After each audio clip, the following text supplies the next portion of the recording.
Mr. Edgar Ribeiro is a little bit late, but we're going to start right now. This is a very, very special session, and it's the culmination of something. It is the beginning of something else, and in many ways, it is it is a milestone and an amazing journey.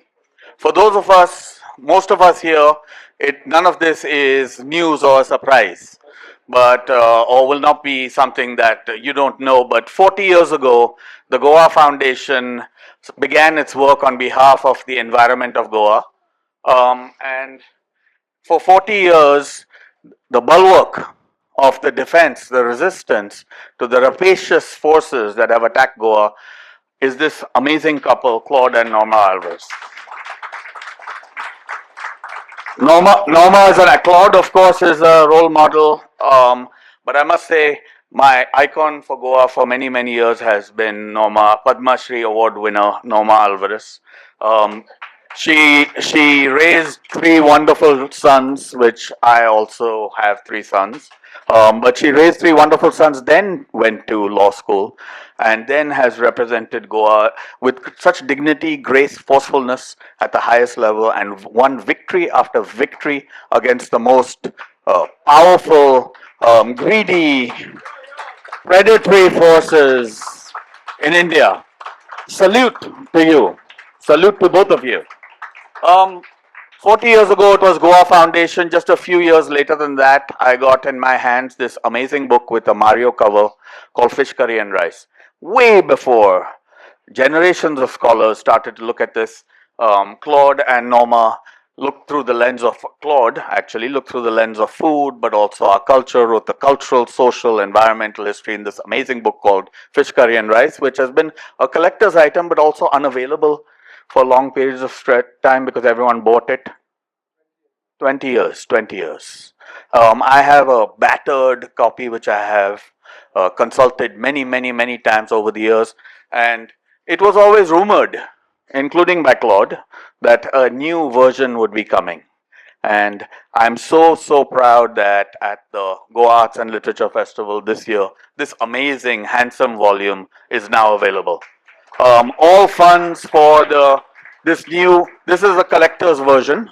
It's a little bit pricey, but a small price to pay in terms of all the money goes to the Goa Foundation. And Claude says that if they sell out this edition, they will be able to continue their invaluable work for 2 more years. So open your wallets, buy the book. It's a collector's item. So congratulations, Claude. We will launch the book formally when Edgar comes, but it would be wonderful to start with a conversation about how this all began 40 years ago. Hello, this is on. Yeah, so thank you, Vivek, for the glowing introduction, and also for doing the promo work for us, because I told Claude, don't sell the environment. See that we get money. We have to raise money, and Vivek has done that before we even start with the book. But I'm standing in for Edgar right now, and let me start with asking Claude a few questions which will throw light on the book. Why the title Fish Curry Rice, and how is it connected with the Goa Foundation? There's no word environment in the title, but we have Fish Curry Rice. So maybe you could start with that.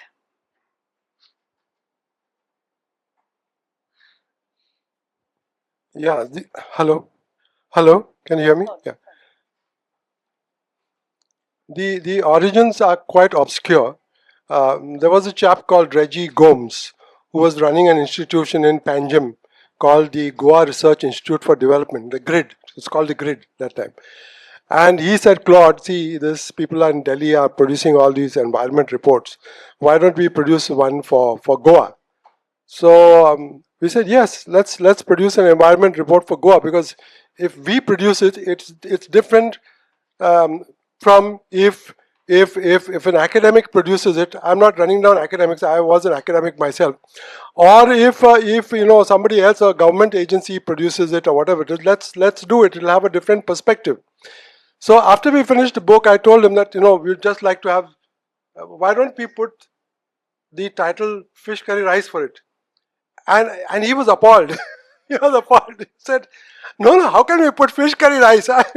Fish curry rice is something so common, but it's yet so fundamental to our lives. But I realized that it was a dead wall. So there's no way in which I would be able to get by that. So I said, never mind. I said, we will produce it as we will title it as fish curry rice, and this is why we are doing it. So I had to explain to him that the reason why we have taken fish curry rice is not just because it's on the menu all over the world. Whether you go to Amsterdam or you go to Japan or you go to Malaysia, there's always an item in the menu book, Goan fish curry rice. It's got nothing to do with Goa. It doesn't even look like Goan fish curry rice, but they want to have Goan fish curry rice. I said, what an admirable way of advertising the Goan lifestyle, which is basically reflected in fish curry rice. I mean, you go whichever part of the world, they'll talk of fish curry rice, and they think that all Goans eat fish curry rice, and we don't eat anything else but fish curry rice, and we are all die-hard fish curry rice followers. There are people in Ponda, for example, who don't touch fish at all.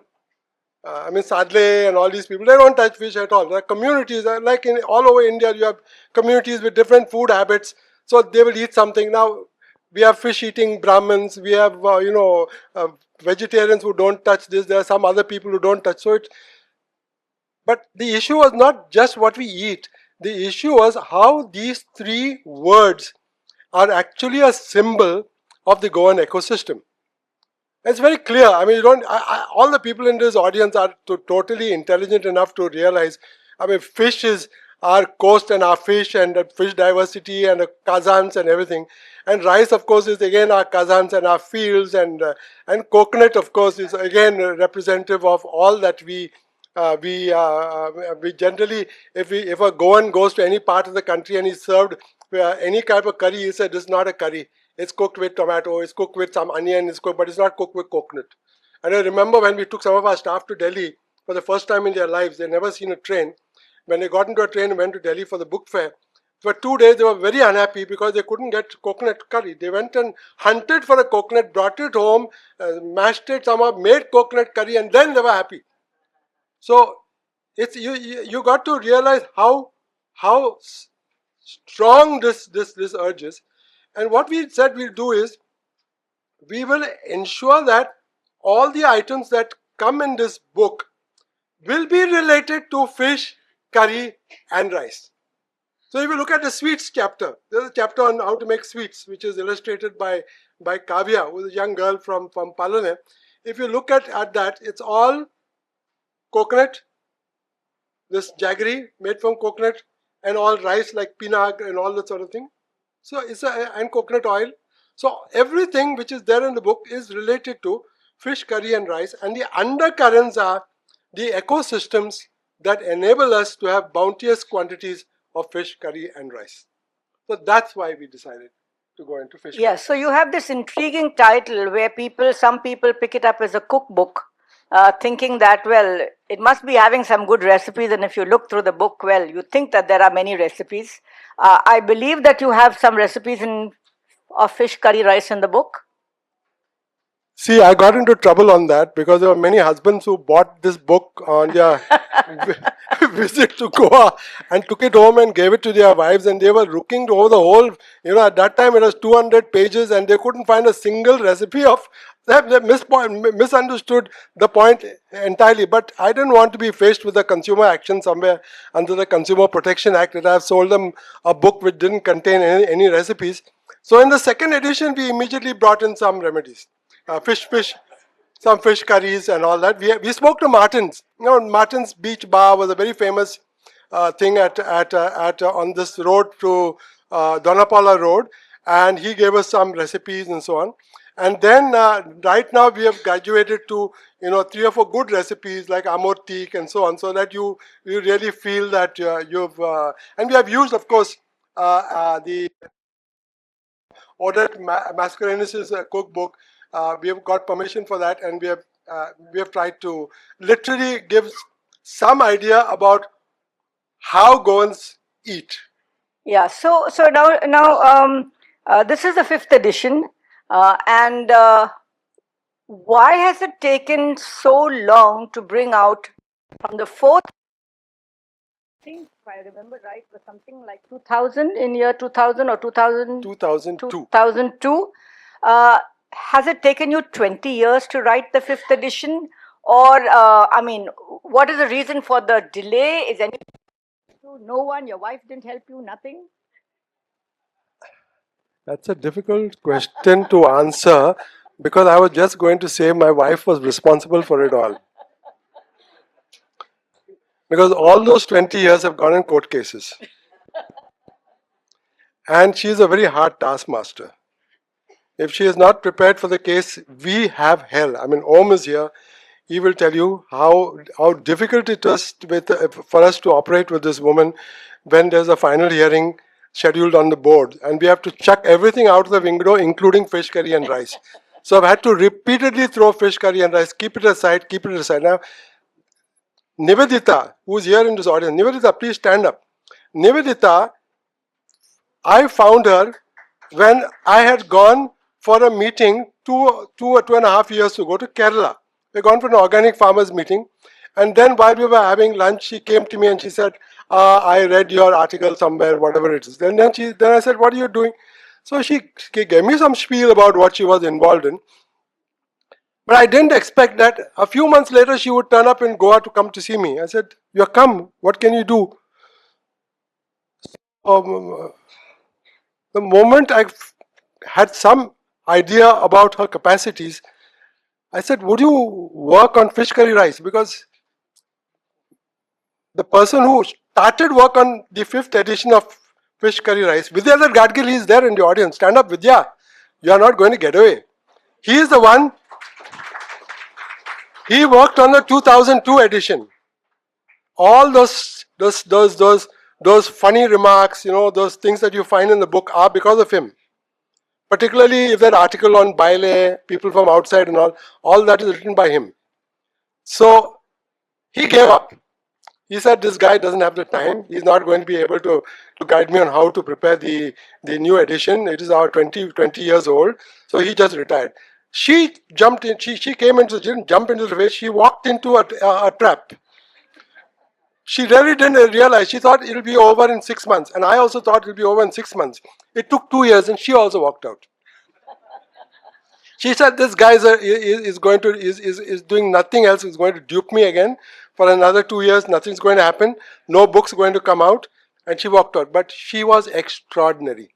This book has got more than 2,000 to 3,000 different pieces of photographs, articles, authors. This at any given time, if I asked her anything about any of the pieces that were coming into the book, she would know exactly where it was in the computer, whether it was the original version given to us by the author, whether it had been revised, whether it had been corrected or something. And I can tell you that if I needed somebody to really master, to run an organization, a real organization, I would recommend Nivedita. But she just walks out of it all. She says, "I don't want a corporate life. I want to live a simple life. I don't want excess money. I don't want this."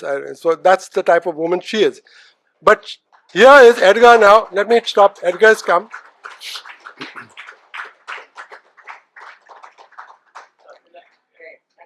Edgar made the mistake of coming through to the book fair through the carnival.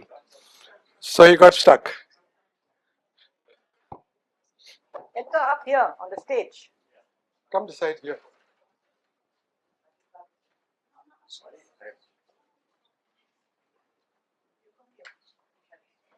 Thank you. Come sit Sit down, not at all. Sit, Not sit, at all. sit. I did a few questions, the first round of questions, and Claude was on the subject of contributors to the book. So while you catch your breath, let him finish on the contributors, and then we can do the release maybe. Yeah. So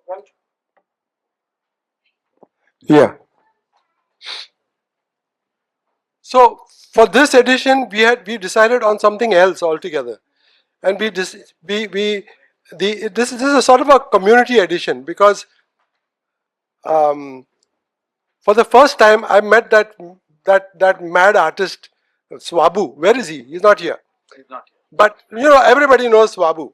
He's one of the most outlandish, most insanely creative artists that you can get. And he walked into my life, and nothing remained the same after that. He said, "No, no, I'm taking over the artistic side of the book," and he straight away recruited 16 to 20 artists and said, there are 16 chapters. I want 16 original artworks for each of the 16 chapters. I'm going to bring in the whole Amche Molen team and all their illustrations. Now, where are the Amche Molen guys? They're all there. They're all there. Nandini is another insane mad woman. She said, I'm going to recruit all the young writers for it. And she went around with a bamboo, getting as many people to try and send their contributions to us on any aspect of Goa's environment which needed looking into and which needed to be put into this book. And she is a Harridan. If you know English properly, Harridan. I mean, you couldn't get any respect from her because did this person have you sent a reply to him saying that his piece has been accepted? Have you not? This last 2 years now, you have not done anything. The person will be annoyed. You please write to them this, that, and all that. We went on and on and on, but finally pacified her and got everything done as per her exalted wishes. And I'm thankful that she is not here and she is in Assam or someplace right now, so that she doesn't, come and beat me up for any reason. Then there were the photographers who all gave us their, and people like Raj Tilak, who was, Times of India correspondent. He said, Claude, you come to my office and take whatever pictures you want. Astonishing pictures, which are there in the book. And then, of course, we were in the business of collecting. I said, this book must say something to people. And Fish Curry Rice is not a book from page 1 to page 400. There are 400 pages. It's not a storybook that you read or something. It's all discrete pieces of information. The design is that whenever you're sitting and your table, the book is there and you don't know what to do, you pick it up and you skim to any page, you open it up any place, and you can get something to read which is interesting, which is always 1 page or 2 pages, and a maximum 4 pages. Nothing else. No long drawn out pieces, nothing of that kind. Very specific things. There are things for the scientists, there are things for the wildlife guys, there are things for the ordinary person on the street.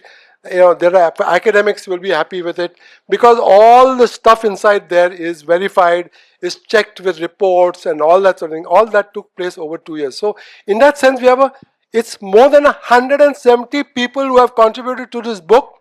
And if you look at the last, can I just show them their names are all there in the back. Their names are all there in the back. So these are the people who have. It's a massive exercise. It's a massive exercise of the entire environment community of Goa to contribute to the present efforts, whether they are under the banner of enough is enough, or this is a land worth fighting for, and to reflect all the aspirations of the people here so that we don't go to the dogs. We are Goa. There is no place like Goa in the world.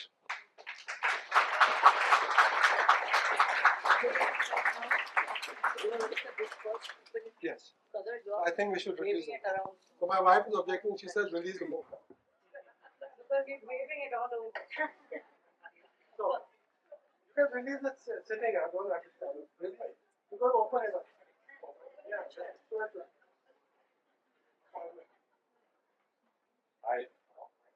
I'll sit down if you don't mind. Somebody's taking pictures, I suppose. It's a picture. It comes out. I don't know. Just do it. And I'll just show it to you. Just show it to you. Yeah, you can go over it.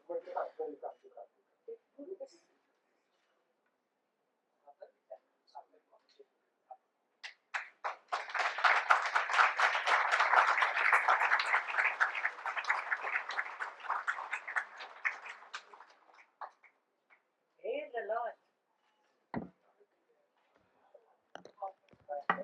It weighs nearly 2 kilos. And if your opponent doesn't agree with you, you can throw it at him and win your argument. Hello, hello. Sorry? Given the book earlier, you can tell us, give them your opinion on the book. You can say something. My opinion on the book. You can say something, whatever you want. He got Say a, something, he got whatever a you dummy want. version. My version of the book. Yeah, whatever, yeah.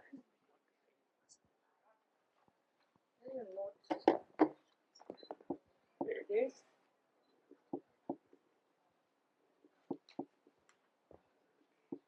Why don't you say something about this? Say something about Sorry for being late.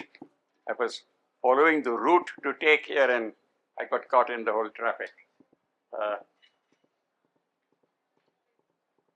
Before you, I'm sorry, this is improper. I, I should have introduced. See, it's on. I should have introduced Edgar because many people may not know who he is. There was only one person we could find in the entire state of Goa who could release this book, and that's Edgar.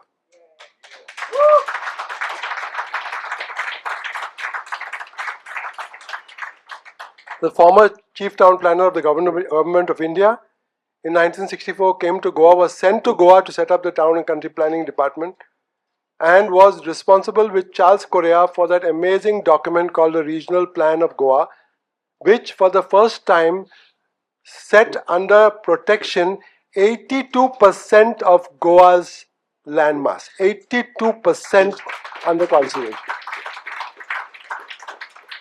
So I don't want to say anything more, that's enough. Let's hear what he has to say. Thank you. I've gone through this book. It's a masterpiece, and you all should all have it. I'm deeply honored to be asked by Claude to release this book, and that too in these surrounds of built space subservient to nature by Sato Almeida, my professional senior and role model. The cover page is by another Sir J.J. School of Art stalwarts, Mario Miranda, of apt depiction of a project blend for the title that says it all. A source book on Goa, its ecology and lifestyle. That is what the heading is. On phone, Claude cautioned me that the publication weighs about 2 kilos with over 400 pages. I assumed it to be a coffee table publication. I was so wrong. This, the 5th edition of Fish Curry and Rice, is a real masterpiece. 70 plus contributors, all eco warriors. So many of them are here, most of them are here. It's on every aspect of a natural environment, crying for a very subdued built intervention through sustainable development. The book boldly asks the question, who is destroying this space and its culture? The publication is timely.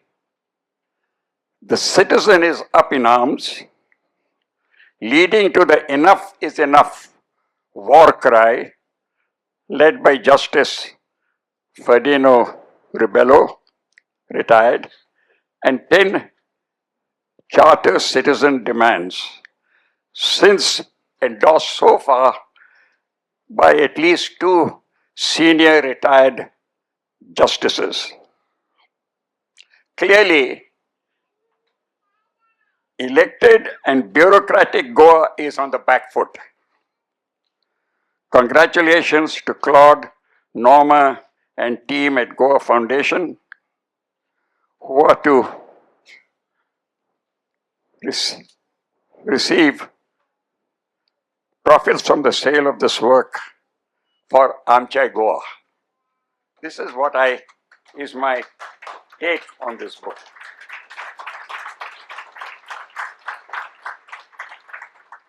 Where do I fit into this?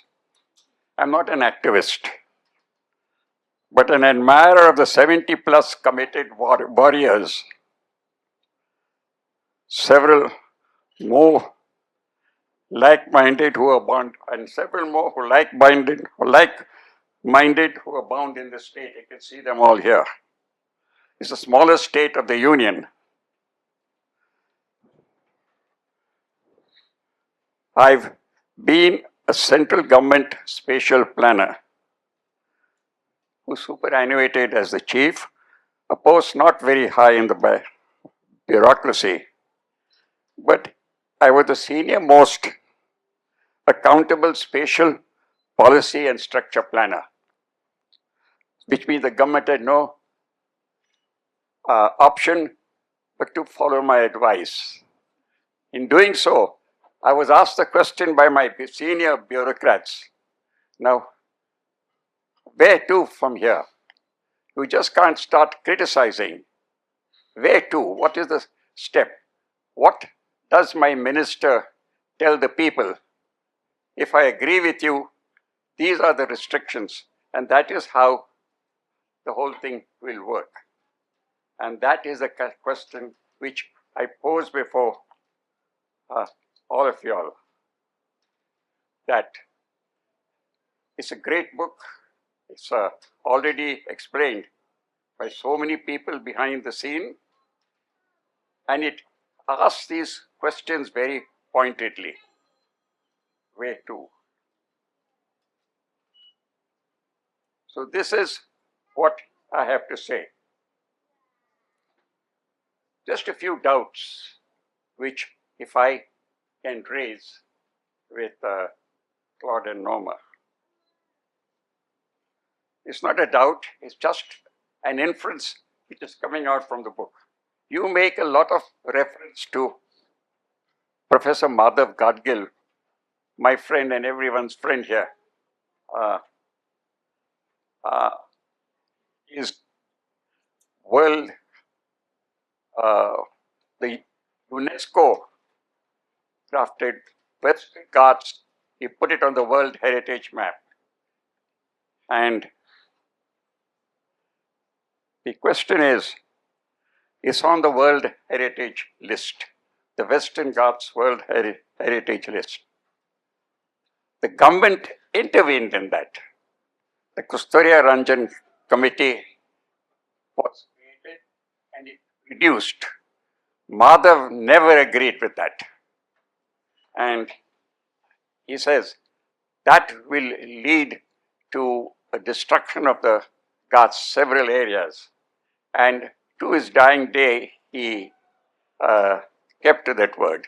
I agree, one should not compromise on these issues. But the government has removed a lot of areas, which is now all of us have to sort of follow. Even that is being challenged further. This is one issue which I would like to ask you to give your views. I'll have 3-4 others, not many, but these are the ones, yes. The entire controversy. Hello. The entire controversy of the Western Ghats, the protection of the Western Ghats, the entire Western Ghats and Goa, the legal battles that have gone on the Western Ghats, the Madhav Gadgil Ecology Experts Panel, the Kasturi Rangan report, what happened there, it's all in the book. I mean, that's what we try to do with fish curry rice. We try to give you all the precise information up to date. There is a petition in the Supreme Court which the Goa Foundation has filed, which the Supreme Court has issued notice, where we have asked the court to follow the issue directions to follow the Gadgil report, because we have taken the plea that the Gadgil report is a scientific report which has been vetted by the scientific community, and it's a first-rate report. Whereas Kasturi Rangan had every member of his team, not one of them was from Goa or from the Western Ghats. Whereas the entire team of Gadgil was from the Western Ghats. So we said, why would the citizens of this Western Ghats get a second-class report to guide their destiny? Please give us the benefit of implementing the first-class report, that is Gadgil's report. So we have been fighting that, and Madhav knew that we had filed a petition in the court and that we were pursuing it to get some relief from that. But in a certain sense, people do not realize that what he set out in that report, he put the parameters in such strong terms that when Kasturi Rangan came, he did a lot of damage, but in Goa that damage was not very significant, because in Goa, pursuant to even the second report, that is the Kasturi Rangan report, total of 154 mining leases went out of production because they were declared as falling in the ecologically sensitive areas as per the second report. So the impact of Madhav Gadgil through the second report is still there, because the second report was asked to review the first report. So the impact of Gadgil's work is still very strong in the state of Goa in terms of the ESAs that have come up pursuant to his. All that information is provided in Fish Curry Rice. I hope that answers your question. We have not ignored it. We have as duty bound, because that's one of the second chapter in the book is the longest. Yes. It's got a huge amount of information on all the biodiversity areas, all the wildlife sanctuaries, all the species found there, and everything is there. So that's a very long chapter, including Professor Janathanam, who is Goa's best botanist. His article on the flora of Goa and whatever is required is there in that first chapter. But the context is the Western Ghats. Yes. As far as the Fish Curry Rice is concerned. Because this book gives you a lot of clarity, and compared to the other four, it's very good. But if there are gaps today, if we are able to find, I think just to bear in mind, what are the kind of corrections we have to look at or improvements in your next issue? Yes, I suppose Fish Curry and Rice number 6. Yeah. Yes. The other question, which is, you have done a fantastic work in identifying all these mining leases, right? Yes. On this, I have a doubt, because it is surface mining. Now, this reminds me of my experience in government of how we dealt with surface mining of coal, for example, and in a smaller way all over, how we dealt with surface mining in clay for bricks. And the rules were, it was within rules. You specify the depth under which you could do the mining. Say, specify the depth under which you could go. And the depth has to be in such a way, after you have extracted the product, it is your job at your cost to make good the land back to its normal use. That never happened in Goa. And you get such stupid, they went as deep as they could. I mean, it was still going. It was all greed. The mining system as operated in Goa was just absolute greed. And if you leave it to them, even if you say you can do this and do that, they will go as deep as they can, you know. And how do you regulate that? Yes. And I think this is something citizens would also want, right? Regulated. See? And is that possible? And that is another question which I... Mining is a serious issue in Goa, because it's destroying Goa in several ways. It's sand mining of the rivers. The entire construction industry in Goa is based on illegal sand mining. All these real estate projects are based on sand which is procured illegally from rivers. We have fought the case, Madam has fought the case in the High Court now. 3 times we have gone to the court back with contempt petitions. And now we have filed a 4th contempt petition against the captain of ports last week because boats are still in the rivers and they're still being used in the night. And the police say, we can come only up to the river bank, we can't go into the water to catch these guys. This is the answer that they give us. But the second part of mining is the quarrying. Now, because Goa is based on laterite and laterite stone, large areas of Goa are being quarried, just systematically being cut up and converted into houses. And the third, of course, is the major mining of iron ore, which comes up in the middle belt. Now, if you look at these 3 mining activities, if they are continued in the way they are being continued, there is not much chance that Goa will survive this industry. The Goa Foundation took a very principled stand long time back. Either you have mining or you have Goa. You cannot have both. It's not possible. And if it were mining for the use of Indian citizens, well, we could try and say that, okay, we understand because we are part of India and we use steel and iron and so on, and ore is required. But the entire production of Goa's mineral ore, that is from the iron ore industry, is being exported. Is being exported to Japan or now to China. So I'm saying, why are you destroying your environment for an economy which in many ways is hostile to you in the first place? I mean, don't you have any sense that you want to keep on destroying this place only because 5 or 6 big families control the mining industry, including Vedanta and so on, and they look at it only in terms of profit and what they can extract and sell.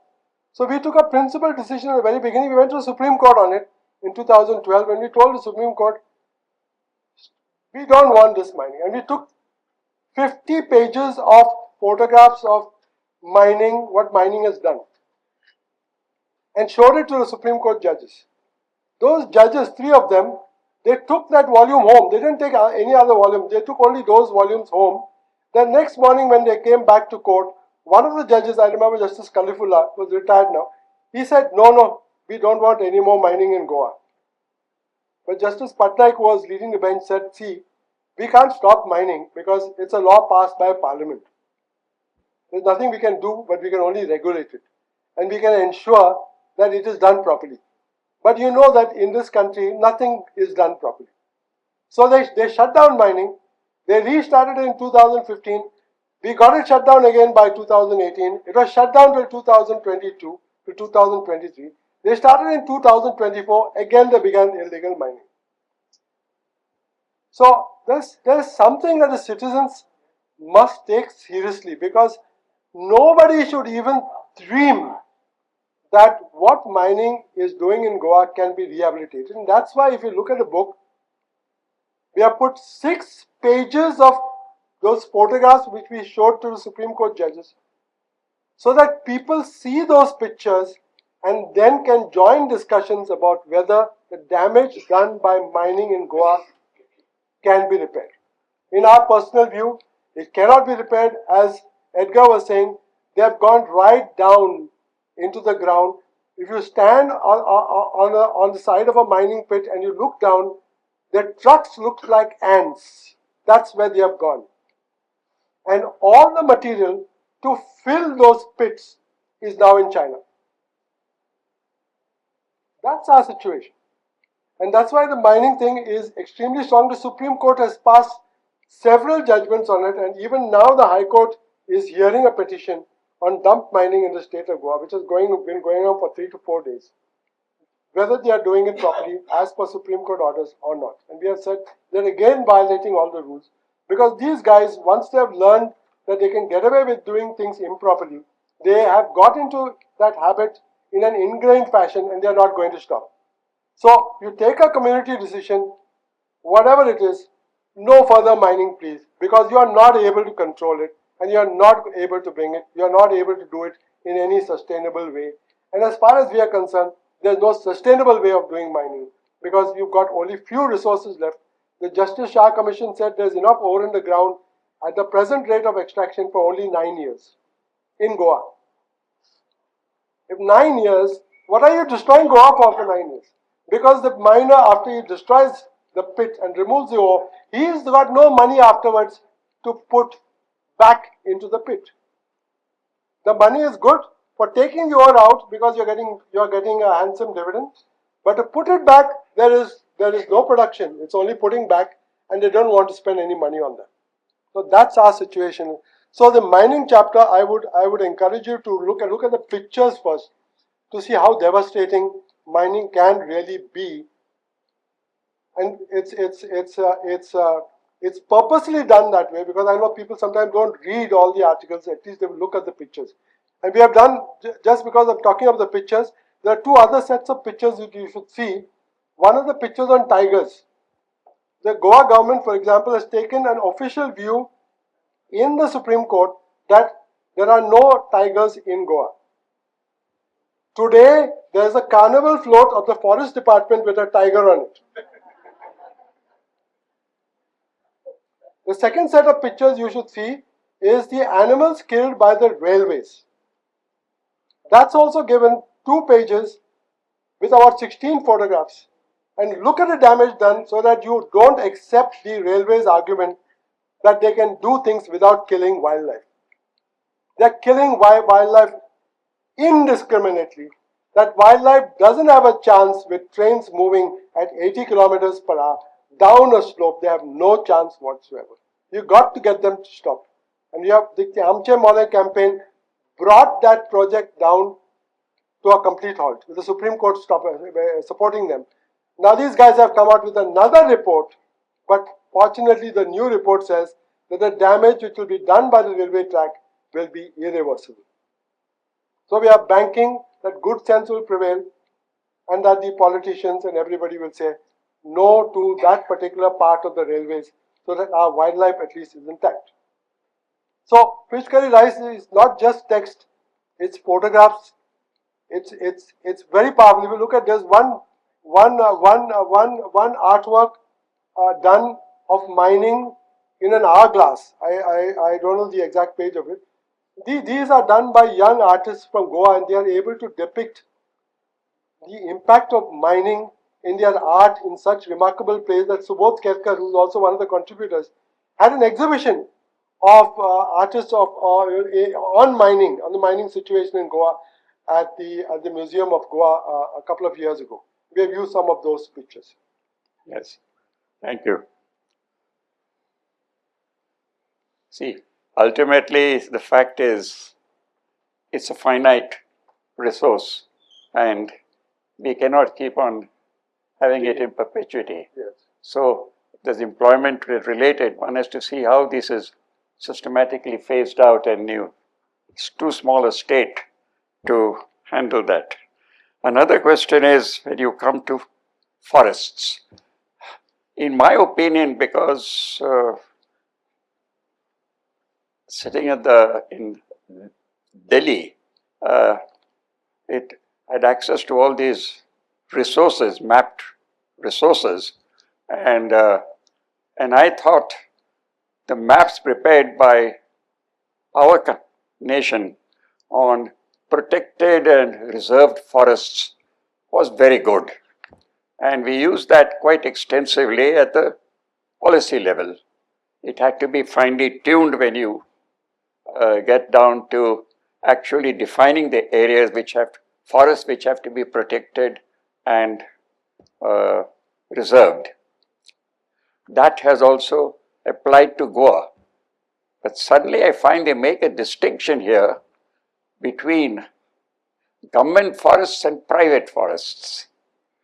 I don't think, as per this definition of a reserved and a protected forest is a protected forest. Ownership is the next issue. I don't think because I'm protected, I can do more than what the government can do. You restrict the government and I will see how best. I think that is a huge anomaly. They created a couple of committees to look into that and identify the protected forests. I don't think, to me, that should be an issue. I don't know your views on that. Well, I have something to say, and the book has got a very strong section on private forests and government forests. but the debate actually started in Goa. The debate on private forest and government forest started in Goa with a judgment in 1990 in a mining case. Sujata Manohar, who later became a Supreme Court judge, took the point of view. The party had come to court, Chowgule, saying that our land is private land.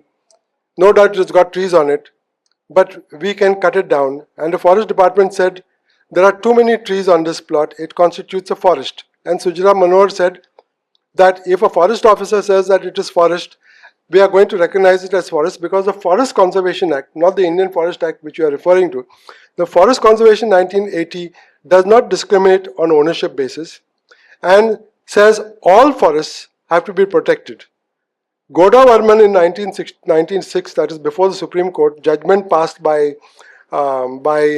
Supreme Court, said very clearly that whatever the ownership, forests will be protected, and if you want to destroy a forest, you've got to get permission from the central government.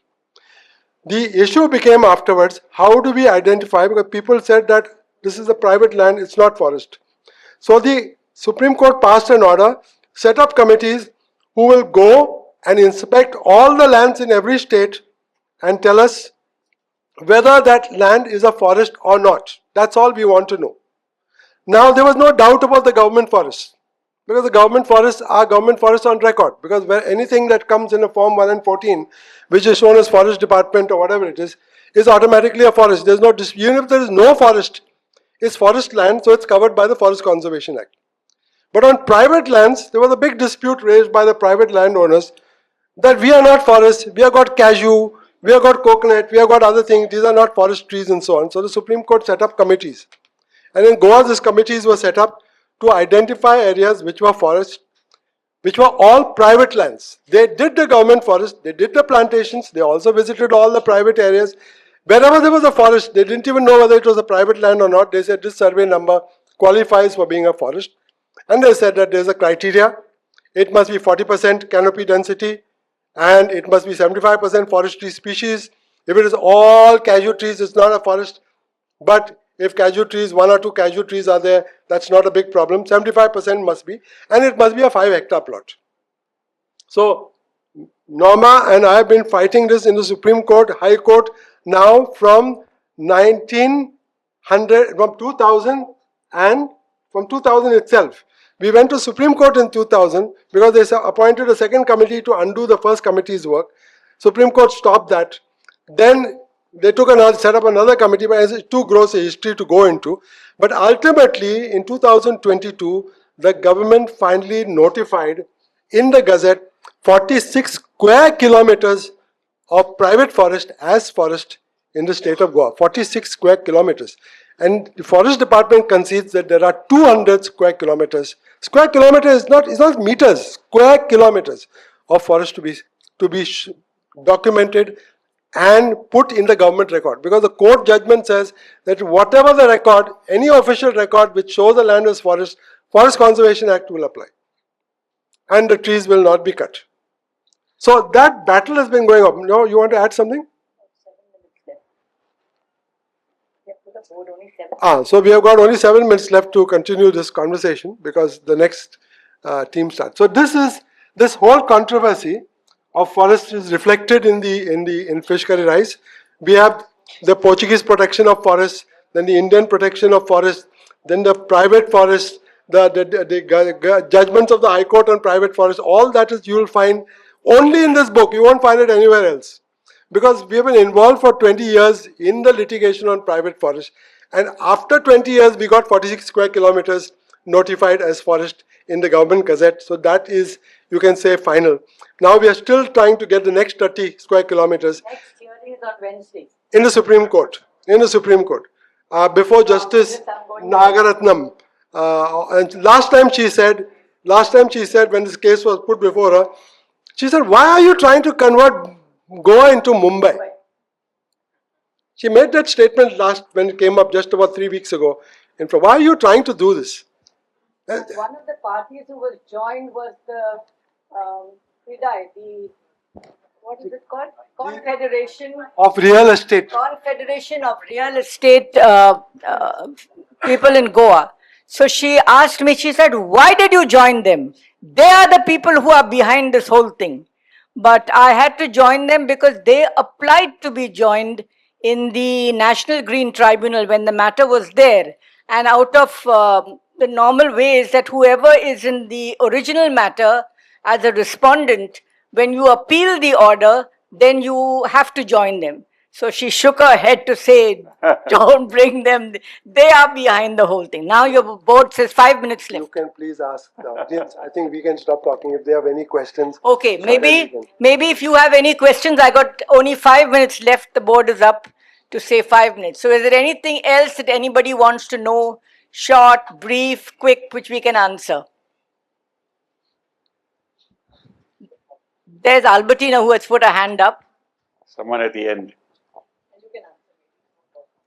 So after all these judgments and everything is well taken, but then on the ground, what is happening is they're like putting the cart before the horse with all the regulation.